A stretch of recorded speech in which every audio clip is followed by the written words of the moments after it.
Bonsoir chers téléspirituels. Je vous salue tous devant vos petits écrans, car aujourd'hui c'est dimanche, il est 18h, c'est l'heure de votre émission, Les clés de l'invisible. Nous allons aborder un thème, disons, un peu social, mais tout ce qui est social, je le sais, vous le savez vous aussi, est spirituel, car la spiritualité embrasse tout ce qui est dans la vie. Sans avoir la prétention de définir ce qu'est la spiritualité, je pourrais simplement dire que la spiritualité est l'actualité de l'esprit. D'autres diront c'est l'actualité de l'âme. Aussi, doit-elle être capable de nous éclairer sur notre vécu quotidien? La vérité est une, dit-on.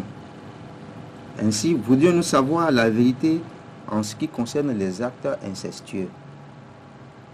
Sont-ils autorisés ou interdits? Pourquoi? Mesdames et messieurs, nous parlons de la vérité sur l'inceste. Je voudrais, avant de commencer, que les téléspirituels comprennent au-delà du mot et essaient de comprendre pas ce qui apparaît comme vérité, mais qui se fassent leur point et abordent leur point de vérité, qu'ils aient la compréhension des choses. Donc nous allons aborder ce thème avec notre invité du jour, le maître Elmancio Godson. Une fois encore, bonsoir.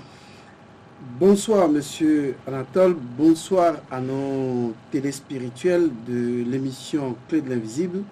C'est avec un plaisir renouvelé à chaque fois de me retrouver de l'autre côté de l'écran. Bien sûr, de l'autre côté de l'écran. Donc l'écran a double face. Exactement. Il y a la face intérieure et la face extérieure. Donc pour le moment, je suis à la face intérieure. Tout à fait. Je suis la petite image qui apparaît dans leur écran. Et puis eux, ils sont de l'autre côté, ils me voient et c'est un plaisir.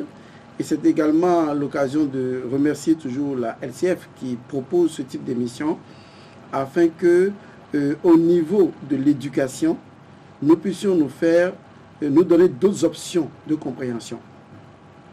Parce que l'éducation aujourd'hui est la plus grande richesse qu'un peuple peut avoir. Mais nous l'ignorons encore.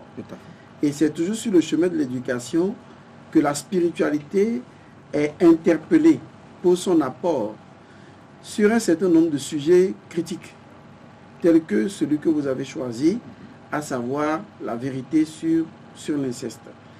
Et comme vous avez un avant-gardiste prévenu, les téléspirituels, il s'agit pour chacun de se faire un point sur son point de vérité et de se dire, voilà ce que moi je comprends, voilà ce que j'accepte. Et nous n'apportons pas une vérité absolue, nous apportons des approches de solutions, mais chacun va tirer sa propre conclusion. Voilà à peu près. Mais ce que nous faisons, c'est de nous reposer sur les lois spirituelles, les lois universelles, pour exprimer un certain nombre de réalités spirituelles. Je vous remercie pour cette entame pour l'émission que nous avons aujourd'hui. Donc, la première question, toute bête, est de savoir la définition du mot. Qu'est-ce que l'inceste? Qu'est-ce que cela peut cacher comme réalité? Il faut dire que lorsque moi, en tant qu'homme spirituel, on me pose la question sur l'inceste ou les relations incestueuses, je ne vois pas tout de suite le côté physique.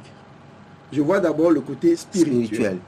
Parce que en tant que maître spirituel, en tant que maître esprit, j'ai comme vocation première de comprendre ce qui est derrière ce qui est révélé, de voir le cachet qui est révélé.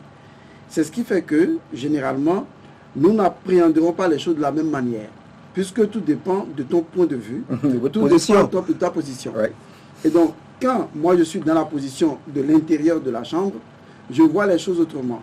Et quand quelqu'un d'autre est dans la position de l'extérieur de la chambre, il voit les choses autrement. Et donc, il faut que nous approchions les sujets avec les doubles points de vue, à savoir d'abord le côté spirituel, qui est la raison pour laquelle nous sommes là, et qui est le fondement même de notre existence. Parce qu'on aura beau tout dire, on aura beau tout avoir, on se posera toujours la question de savoir qu'est-ce qui se passe après la mort. On se posera toujours la question de savoir quel est le but de notre présence sur Terre. On se posera toujours la question de savoir Pourquoi sommes-nous ce que nous sommes? Pourquoi ne sommes-nous pas autre chose que ce que nous sommes? Et on se posera toujours la question de savoir pourquoi je vis ça. Pourquoi je ne vis pas autre chose? Et pourquoi la vie? Pourquoi l'existence? Y a-t-il un sens à tout ça?